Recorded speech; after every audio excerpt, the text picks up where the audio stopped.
ধর্ষণ মামলায় আটক সঙ্গীত শিল্পী নোবেল ও মামলার বাদী ইডেন মহিলা কলেজের সাবেক শিক্ষার্থীর মধ্যে রেজিস্ট্রি কাবিননামার মাধ্যমে বিয়ে সম্পাদনের নির্দেশ দিয়েছেন আদালত। উভয়ের সম্মতি সাপেক্ষে বিয়ে সম্পাদন করে আদালতকে অবগত করার জন্য নির্দেশ দেওয়া হয় কারা কর্তৃপক্ষকে।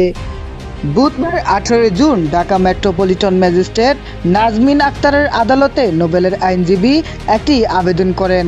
এতে বলা হয়, আসামি নোবেল গত 20 মে থেকে জেল হাজতে আটক আছেন। বাদী ও আসামির মধ্যে ভুল বোঝাবুঝি সৃষ্টি হওয়ায় বাদী মামলাটি করেছেন। এখন বাদী ও আসামি বিবাহ বন্ধনে আবদ্ধ হতে ইচ্ছুক। পরে আদালত বিয়ের ব্যবস্থা করার জন্য প্রয়োজনীয় ব্যবস্থা নিতে কারা কর্তৃপক্ষকে নির্দেশ দিয়েছেন। এর আগে গত 19 মে দিবাগত রাত 2টার দিকে ডেমরা স্টাফ কোয়ার্টারের বাসা থেকে নোবেলকে গ্রেপ্তার করে পুলিশ। ইডেন মহিলা কলেজের সাবেক এক শিক্ষার্থীকে বাসায় আটকে রেখে জোর করে ধর্ষণের অভিযোগে রাজধানী ডেমরা থানায় করা মামলায় তাকে গ্রেপ্তার করেছিল পুলিশ। পরদিন 20 মে ঢাকার চিফ মেট্রোপলিটন ম্যাজিস্ট্রেট আদালতে তাকে হাজির করে পুলিশ। সে সময় মামলার তদন্ত শেষ না হওয়া পর্যন্ত তাকে কারাগারে আটক রাখার আবেদন করেন মামলার তদন্তকারী কর্মকর্তা। অপরদিকে নোবেলের আইনজীবী জামিনের আবেদন করেন।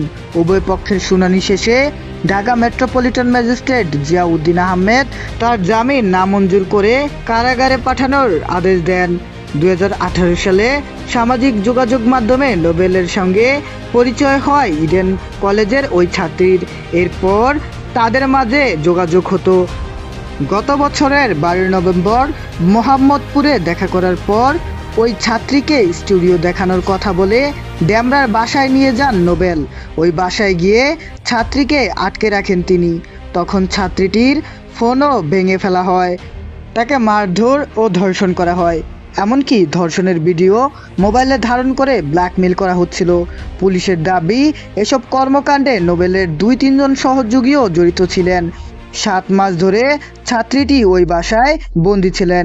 সম্প্রতি সামাজিক যোগাযোগ মাধ্যমে নোবেলের একটি ভিডিও ভাইরাল হয়, যেখানে তাকে একজন নারীকে সিঁড়ি দিয়ে টেনে হিঁচড়ে নামাতে দেখা যায়। ওই ভিডিও দেখে ছাত্রীর পরিবার তাকে চিনে ফেলেন এবং টাঙ্গাইল থেকে ঢাকা এসে জাতীয় জরুরি সেবা 999-এ ফোন দেন। পুলিশ 19 মে রাত 9:30টার দিকে ওই বাসায় অভিযান চালিয়ে ছাত্রীটিকে উদ্ধার করে। অভিযানের সময় নোবেল সেখান থেকে পালিয়ে যান, তবে প্রযুক্তির সহায়তায় রাত 2টার দিকে তাকে গ্রেপ্তার করা হয়। পুলিশ আরও জানিয়েছেন, নোবেল সীমান্ত পেরিয়ে দেশ ত্যাগের পরিকল্পনা করেছিলেন। এর জন্য একটি মাইক্রোবাসও ভাড়া করেছিলেন। উল্লেখ্য, কলকাতার একটি বেসরকারি টেলিভিশন চ্যানেলে সঙ্গীত বিষয়ক অনুষ্ঠানে গান গেয়ে জনপ্রিয়তা পান নোবেল। পরে ভারত বাংলাদেশ একাধিক সিনেমায় প্লেব্যাকও করেন তিনি।